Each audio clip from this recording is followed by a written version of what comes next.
You're listening to the WaxPackHero Sports Card Minute, a podcast where we discuss both the hobby and business sides of collecting. I'm your host, Mike Sommer, and I want to help you buy, sell, and trade your way into a collection you'll love.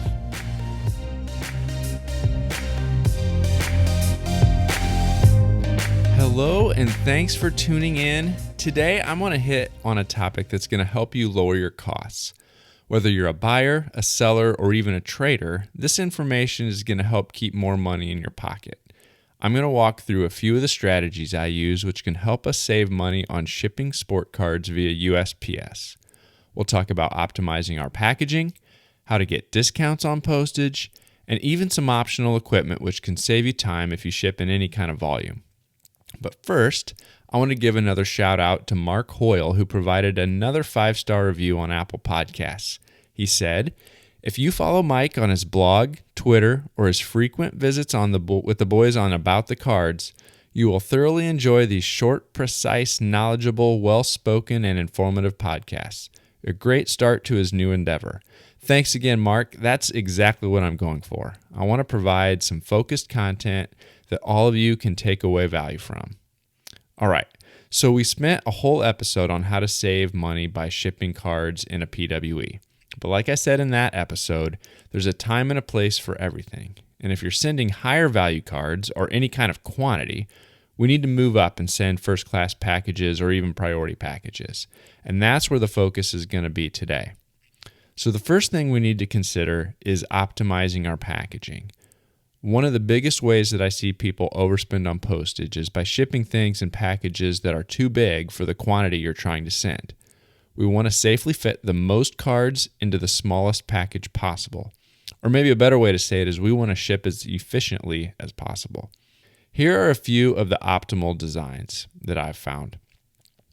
First, you can usually send about 100 to 200 cards in a bubble mailer as a first-class package. It needs to be under a pound for it to count and not get bumped up to priority, so keep that in mind. And that's why I give that range of 100 to 200 cards, because it really just depends on the product. Prism or Heritage or Museum or Inception, some of those thicker cards or heavier stock cards, more dense cards, you can't get as many in that pound, but your standard base sets, your flagship, things like that, you can fit a few more. So the next thing is a padded flat rate envelope. These are a little bit overlooked sometimes because you don't usually find them at your post office. A lot of times you have to order them for free on USPS.com. But in a padded flat rate envelope, 2 330 count boxes fit really nice. And sometimes, depending on the box, I can get 2 400 count boxes to fit. It seems like some 400 counts are wider than others, and so it really kind of depends. But you can for sure get 2 330 count boxes in a flat rate envelope, and that usually ships for about $7.55, $7.75, something like that. The next option is a medium flat rate box. The 11 by 9 size will hold 4 400 count boxes, or approximately 2,000 stacked cards. I don't always recommend sending just the stacked cards. I have done that in some bulk trades with like Bo from 1 Million Cubs. And if you use some cardboard dividers between your rows, you can usually still get them in there pretty safe if you completely fill up your box, but it will still hold 4 400 count boxes very nicely. The second medium flat rate box is kind of the longer and narrower 14 by 12 size, and it will hold 3 660 count boxes almost perfectly, which are great for like those junk wax, those 80s and 90s Fleer and Donruss sets. You can really start to sell lots of those and ship them in a medium flat rate box because that holds 3 of those 660 counts. Next up is the large flat rate box. It holds 1 550 count and 4 400 count boxes, or approximately 2,600 cards stacked. This is probably the box that I use the least. It's just a little bit awkward for the packages that I typically try to send out. And so even though it will hold a good number of cards, it's not real efficient, and it's probably the one that I use the least. One of my favorites, though, that I came across is the large flat rate game box. It's longer, it's narrower, and it will hold 5 550 count boxes. It's the most efficient way to send sports cards by far. They fit just perfectly in there. You can get so many cards all in one box at that flat rate price. I've taken a couple of those into the post office and they're like, man, this is heavy. You're getting your money's worth out of this one. And I'm like, yeah, that's kind of the point. So that's the main ways that I try to get the most cards into the smallest package possible. The next thing I want to touch on is buying your postage online because there's a big discount. I can't believe the times I see online or in Twitter, on blowout forums, people talking about paying full price for walking up to the counter and paying full price for their postage. Don't do that anymore. Buy your postage online, label the packages yourself, and you'll save a ton of money. So eBay has built-in functionality right on the site. Every time you make a sale, there's an option, there's a link to print your postage. It's got the discount built right in. I've had people say, well, that's nice for eBay sales, but that doesn't help when I have a trade package that I make on Facebook or a sale on Twitter. But wait, hold it right there. Many people don't realize that you can get that same discount by printing your labels through PayPal. You can go to paypal.com/shipnow to print your own shipping labels right on PayPal, and you still get that online discount. All you're going to need is a printer, and you can typically save between 10 and 20% on most postage labels. The savings vary by package type and sometimes by weight and distance, depending on what exactly you're trying to print. But typically, you're going to save somewhere between 10 and 20% on most labels. I also want to take a second to mention regional rate boxes. They're there's a size A and a size B. They're a special box that you have to order from USPS.com.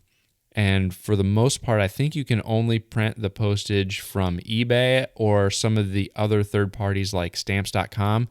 You can't print regional rate A or B labels on PayPal. That's the one drawback there. But they're kind of an in-between sizing. They're kind of flat rate, but the weights are a little bit lower than your regular flat rate box. And the pricing is kind of in between a small and a medium for the size A and between a medium and a large for the size B. I use them fairly often on some of my eBay set listings or some of the other items I flip, and so I definitely keep some on stock. They can definitely come in handy. It's something that you want to consider and you want to price as an option, but you won't be able to do that unless you request some of those boxes from USPS. The third thing that I want to touch on is equipment and supplies.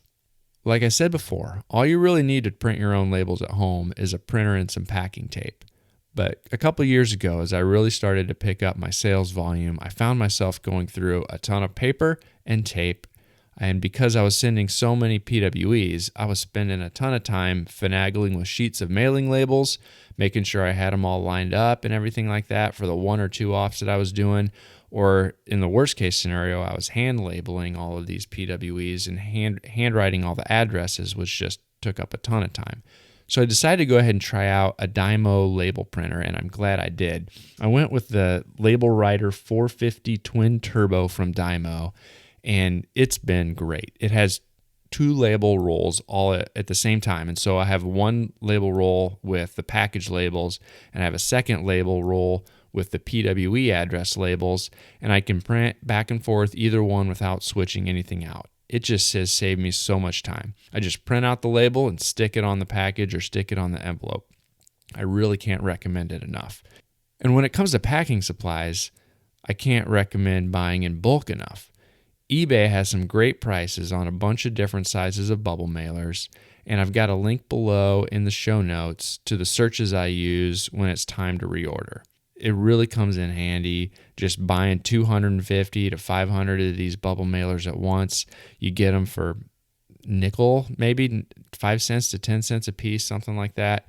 It really helps save money, coming in handy buying bulk. And if you do it on eBay, you can apply your eBay bucks and either get your discount or earn more eBay bucks by buying them on eBay. It really just makes sense to buy your packaging supplies in bulk. Also, USPS will ship all kinds of priority mail packaging right to your door for free. And so the boxes that I mentioned earlier and the padded bubble mailers, those are all free that you can order on USPS.com, and they'll ship them right to your house. They don't charge for the materials, and they don't charge any kind of shipping fee to get them to you.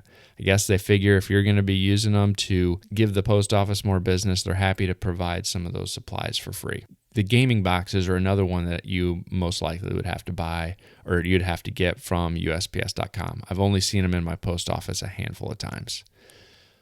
So hopefully some of these tips about shipping sports cards will help you be able to send more cards at a lower cost, which will leave more money for buying stuff in the PC.